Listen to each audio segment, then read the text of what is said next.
From the 5 foregoing right principles, when they are truly apprehended and practiced, will issue sound methods.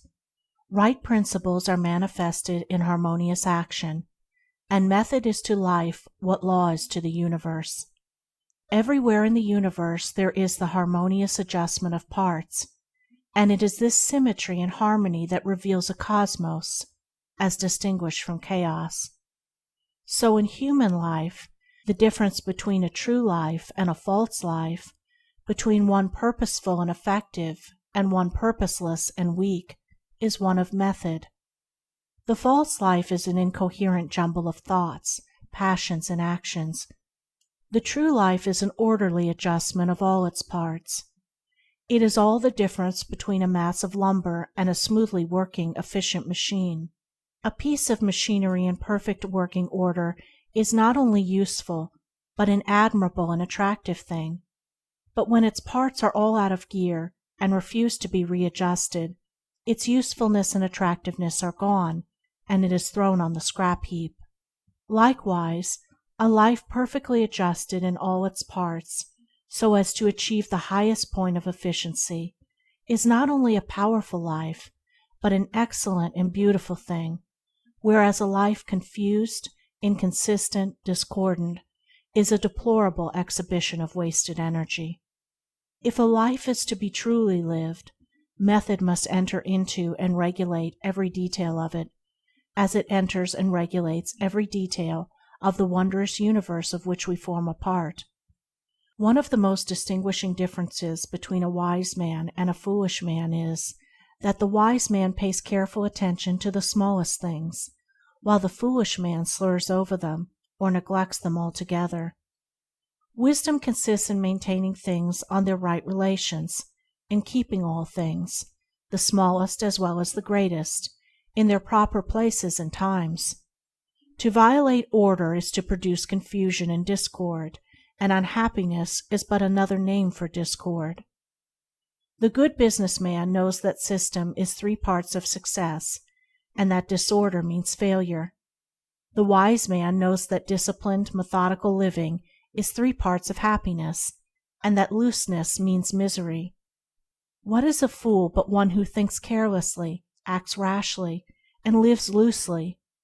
What is a wise man but one who thinks carefully, acts calmly, and lives consistently?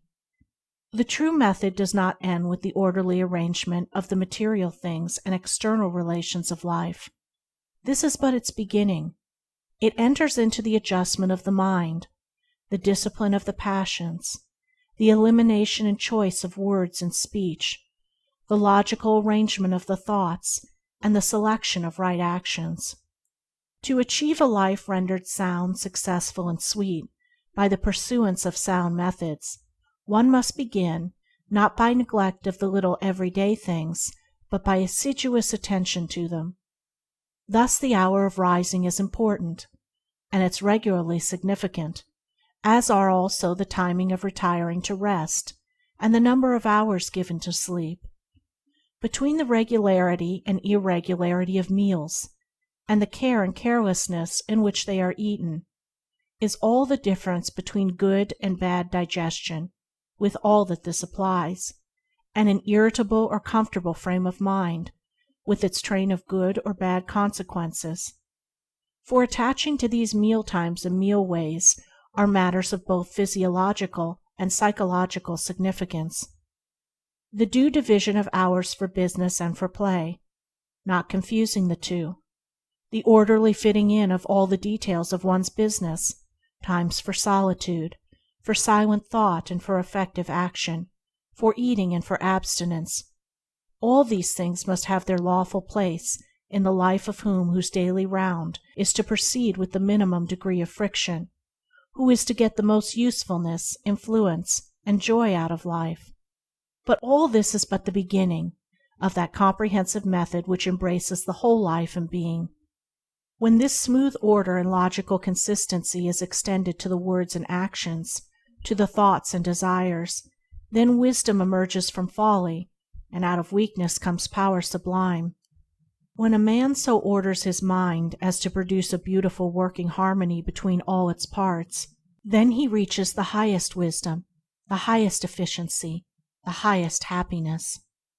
But this is the end, and he who would reach the end must begin at the beginning. He must systematize and render logical and smooth the smallest details of his life, proceeding step by step toward the finished accomplishment. But each step will yield its own particular measure of strength and gladness.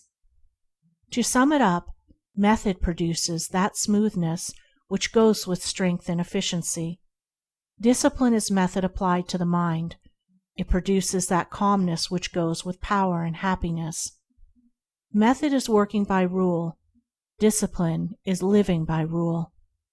But working and living are not separate.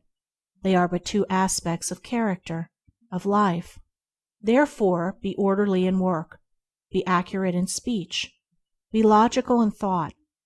Between these and slovenliness, inaccuracy and confusion, is the difference between success and failure, music and discord, happiness and misery.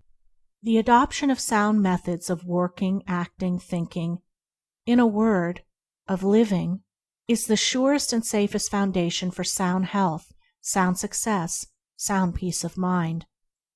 The foundation of unsound methods will be found to be unstable, and to yield fear and unrest even when it appears to succeed, and when its time of failure comes, it is grievous indeed. End of chapter 2. Recording by Andrea Fiore.